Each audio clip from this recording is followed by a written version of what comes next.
भारत में equity market को लेकर रिजर्व बैंक ऑफ इंडिया ने एक बड़ी बात कही है। अपनी वार्षिक रिपोर्ट में रिजर्व बैंक ऑफ इंडिया ने कहा है कि 2020 और 21 में जीडीपी में 8% के कॉन्ट्रैक्शन के बावजूद इक्विटी मार्केट में इतना बड़ा उछाल बबल रिस्क की ओर इशारा करता है। आरबीआई की टिप्पणी एक ऐसे समय में आई है जब भारत के शेयर बाजारों में रिकॉर्ड ऊंचाई देखी जा रही है।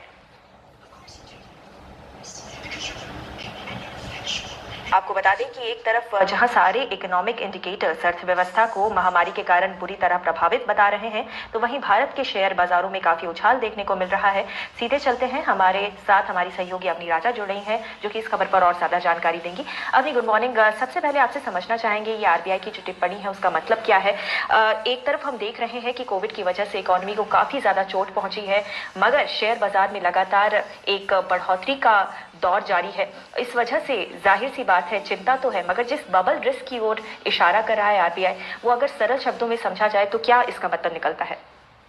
बिल्कुल, जैसे कि आपने कहा कि जो शेयर बाजार के पिछले 1-1.5 साल में हम देख रहे हैं, बहुत ज्यादा तेजी से ऊपर चल रहा है शेयर बाजार, और ये जो है इकोनॉमिक रियलिटी से मैच नहीं करता है, क्योंकि जैसे कि हमको मालूम है हमारा जो जीडीपी है वो कॉन्ट्रैक्शन मोड में था, और ये जो पूरा साल है 8% कॉन्ट्रैक्शन हम मोस्टली देख पाएंगे जीडीपी की बात करें तो ये दोनों को अगर हम मैच करने की कोशिश करें तो ये मैच बिल्कुल सिंक में नहीं है। और अगर बबल की बात करें, ये जो बबल है मतलब कि जो शेयर बाजार में जो स्टॉक्स चलते रहते हैं और बहुत सारे लोग फिर उसमें निवेश भी करते हैं, तो वो एक जब बबल बर्स्ट हो जाएगा, जो कुछ भी रीजन के लिए जब मार्केट गिरेगा तो बहुत लोगों को नुकसान हो सकता है, और जब गिरेगा तो एकदम मतलब तेजी से भी गिर सकता है, इसी का डर है। और ये जब स्टॉक मार्केट और जो इकोनॉमिक रियलिटी का जो मिसमैच है, ये जब मैच हो जाएगा और दोनों सिंक में आ जाएंगे, तब ये संभावना है कि स्टॉक मार्केट में बहुत बुरी तरह से गिरावट भी आ सकती है,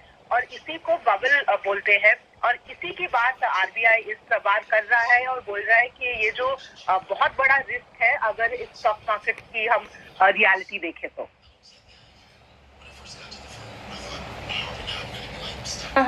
अभी हमारे साथ बने रहिए। आरबीआई से ही जुड़ी एक और बड़ी खबर है जो अपने दर्शकों को बता दें। भारतीय रिजर्व बैंक ने अपनी सालाना रिपोर्ट में यह भी दावा किया है कि कोरोना की दूसरी लहर का असर वित्त वर्ष 2021 और 22 की पहली तिमाही यानी कि अप्रैल से जून तक ही सीमित रह सकता है। आरबीआई ने कहा कि इसके बाद जुलाई में थोड़ी समस्या आ सकती है। आरबीआई ने हालांकि इसे ऑप्टिमिस्टिक सिनेरियो बोला है, यानी कि आशावादी है आरबीआई इस पूरे के पूरे हालात को लेकर। तो वहीं रिजर्व बैंक ने यह भी कहा है कि कोरोना की वजह से देश में होने वाली मौतों पर का जो असर है अर्थव्यवस्था पर, वो लंबे वक्त तक देखा जा सकता है। अवनी हमारे साथ बनी हुई है और ज्यादा जानकारी लेकर। तो अवनी, क्या इसको राहत भरी खबर समझी जाए, क्योंकि ऐसा माना जा रहा था कि जब रिकवरी के टाइम पे एक बार फिर से कोरोना की दूसरी लहर आ गई तो अर्थव्यवस्था पूरी तरीके से ढह गई। अब आरबीआई कह रहा है कि इसका असर कुछ ही समय तक दिखाई देगा। बिल्कुल, आरबीआई का जो टोन अगर हम देखें उस रिपोर्ट में, बहुत कॉशियस टोन लिया है आरबीआई ने, और ये कहा है, ये कैविएट डाला है कि अगर हम ये समझे कि मिड मई तक जो हमारा पीक है सेकेंड वेव का वो खत्म हो चुका है, तब जाकर ये थोड़ा इकोनॉमिक इम्पैक्ट लिमिट हो सकता है। और अगर बाय चांस हमने दूसरा तीसरा वेव देखा या कुछ चेंज देखा, जो हम गिरावट देख रहे हैं उसमें कुछ चेंज देखे, तो शायद ये उससे ज्यादा भी लॉन्ग लास्टिंग हो सकता है। ऑलरेडी जो है अर्थव्यवस्था के इम्पैक्ट काफी हुआ है सेकेंड वेव को लेकर, और जो जीडीपी के प्रोजेक्शंस होते हैं उनमें भी कटौती आई है अभी अलग अलग इंस्टीट्यूशन से, और जो इकोनॉमिक इंडिकेटर्स अभी अप्रैल और मई में देखे जा रहे हैं वो भी एक मिक्स्ड पिक्चर दे रहे हैं, यानी कि पता नहीं चल रहा है कि इस वक्त क्या एग्जैक्ट इम्पैक्ट है। लेकिन आरबीआई बोल रहा है कि ये अगर हम इस तरीके से केसेस में गिरावट देखते जाए तो ये जो इम्पैक्ट है वो लिमिट हो सकता है ये पहले अप्रैल टू जून क्वार्टर के लिए। गौरी जी, शुक्रिया आपने इस पूरी जानकारी के लिए। वक्त हो गया है तो मार्केट का एक्शन कैसा रहेगा सर? और पिछली बार जब 16 फरवरी को हाई बनाया था और आज अगर हाई बनता है तो दोनों सेटअप्स में सिमिलैरिटीज या फिर डिफरेंसेस आपको क्या दिख रहे हैं? उस हाई से इस हाई में क्या फर्क पड़ा है बाजार में? दीप देखिए, समानता तो एक ही है दोनों, और तब और अब के हाई में। तब भी हाई इसी उम्मीद में बना था कि कोरोना का कहर खत्म हो चुका है, अब लाइफ बैक टू नॉर्मल है, जो होती हुई दिख भी रही थी। जनवरी फरवरी के महीने में सब लोग निश्चिंत हो गए थे और लगा था कि कोरोना लगभग जा चुका है और अब वो समय आपको देखना नहीं पड़ेगा। इनफैक्ट सोचना भी हमने बंद कर दिया था कि क्या वाकई में कोरोना की दूसरी लहर भी आ सकती है, और वो भी इतनी बड़ी आ जाए जो कि पहली लहर से ज्यादा खतरनाक हो जान लेने के मामले में। वो अंदाजा नहीं था, और तब हमने 15 और 16 फरवरी को लाइफ टाइम हाई बनाए थे। और अब भी वही सबसे बड़ा कारण है कि कोरोना की दूसरी लहर भी जाने के संकेत आते हुए दिख रहे हैं, और वो कॉन्फिडेंस है। हालांकि वो कॉन्फिडेंस जो पूरी खत्म होने वाला जो कॉन्फिडेंस फरवरी के मध्य में था, वो आज नहीं है। आज अभी भी डर बरकरार है, और ये एक पॉजिटिव साइन है। पिछली बार हम लापरवाह और कॉन्फिडेंट हो गए थे कि सब कुछ ठीक है, इस बार हम सावधान हैं।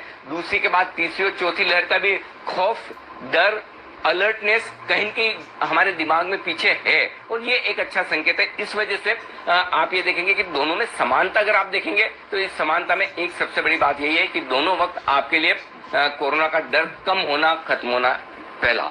दूसरी समानता ये कि ग्लोबल मार्केट्स तब भी मजबूत थे, ग्लोबल मार्केट्स अब भी मजबूत है। तो ये तेजी दुनिया भर के बाजारों से आती दिख रही है। अकेले हम नहीं है जो लाइफ टाइम हाई पर हैं, हम तो अब पहुंच रहे हैं। हमारे से पहले दूसरे बाजार भागकर पहुंच चुके थे, हमें कोरोना की वजह से दबे हुए थे, लेकिन जैसे कोरोना के संकेत थोड़ी राहत के आने शुरू हुए, देखिए हम भी लाइफ टाइम हाई पर आ गए। तो दो बड़े संकेत साफ है, लेकिन इस बार की लाइफ हाई में जो सबसे बड़ा और अलग संकेत है वो है लाइफ हाई बनाया किसने।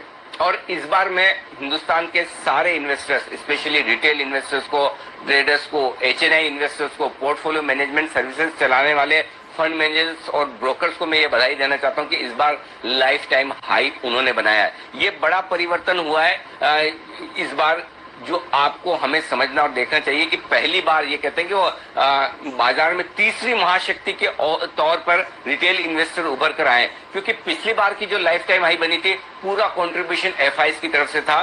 घरेलू फंड भी कुछ हद तक खरीदारी कर रहे थे, कम कर रहे थे, लेकिन घरेलू फंड से कभी लाइफ टाइम हाई बना नहीं, तो एफआईज की खरीदारी से बना है। पिछली बार भी यही हुआ, 15-16 फरवरी को जब आपने लाइफ टाइम हाई बनाया, एफआईज दमदार पैसा लगा रहे थे, लेकिन इस बार पहली बार ऐसा हुआ है जब एफआईज और घरेलू फंड्स का कंट्रीब्यूशन नहीं के बराबर है, नेगेटिव साइड पर है, उसके बावजूद रिटेल इन्वेस्टर्स ने अपनी ताकत दिखाई है और लाइफ टाइम हाई बनाया। तो लीडरशिप ये बदली है, और ये एक बहुत बहुत बहुत बड़ा चेंज है, पहली चीज। दूसरी बात ये कि पिछली बार के लाइफ टाइम हाई में जितने पैसे आपके नहीं बने होंगे, उतने पैसे इस बार की लाइफ टाइम हाई में बने, क्योंकि इस बार की लाइफ टाइम हाई में दो बड़ी बातें हुई थी। एक तो सबको खरीदने का मौका मिला है, दूसरी बात ये कि आप देखिए मिड कैप और स्मॉल कैप शेयर जहां हमारे रिटेल इन्वेस्टर्स ज्यादा पैसा लगाते हैं, जिसकी वकालत हम लगातार कर रहे थे मार्च के अंत से, अप्रैल और मई ये 2 महीने सिर्फ और सिर्फ मिड कैप शेयरों के नाम रहेंगे, स्मॉल कैप शेयरों के नाम रहेंगे। निफ्टी और सेंसेक्स में मूव रेंज बाउंड रहेगा।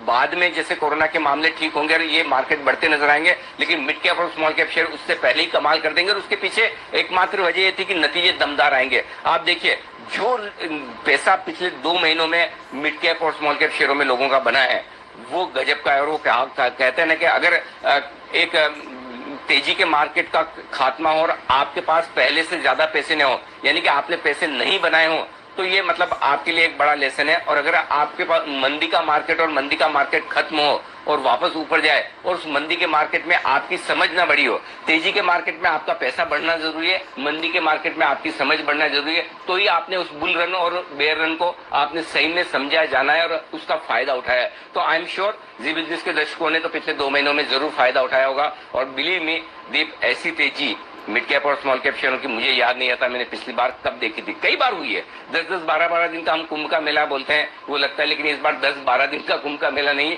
शायद 10-12 हफ्ते का कुंभ का मेला है। गजब का चला है, ये ड्रीम रन है। और ड्रीम रन सिर्फ और सिर्फ हमेशा अब तक जो mid cap small cap share deep चलते थे वो सिर्फ इस वजह से चलते थे कि लार्ज कैप बहुत बढ़ गए, अब कैचअप रैली होनी चाहिए। पहली बार मिड कैप और स्मॉल कैप शेयर अपने फंडामेंटल्स के दम पर चल रहे हैं, उनकी बैलेंस शीट ठीक होती दिख रही है, मुनाफा गजब आ रहा है, डेट रिडक्शन हो रहा है, बैलेंस शीट की साइज बढ़ रही है, कैपेक्स प्लान का फायदा हो रहा है। तो फंडामेंटल जो चेंज हुए हैं वो बाजार के लिए बहुत बेहतरीन है, और वो बाजार में ब्रॉडर पार्टिसिपेशन, एक आंकड़ा आपको और बताऊं, कल कैश मार्केट में अब तक का सबसे लाइफ टाइम हाई वॉल्यूम हुआ है एक्सचेंजेस पे। इससे आप अंदाजा लगा सकते हैं कि ये रैली, ये तेजी कितनी ब्रॉड बेस्ड है, और इसका फायदा इंडियन इन्वेस्टर्स को पूरा पूरा मिला है। दीप।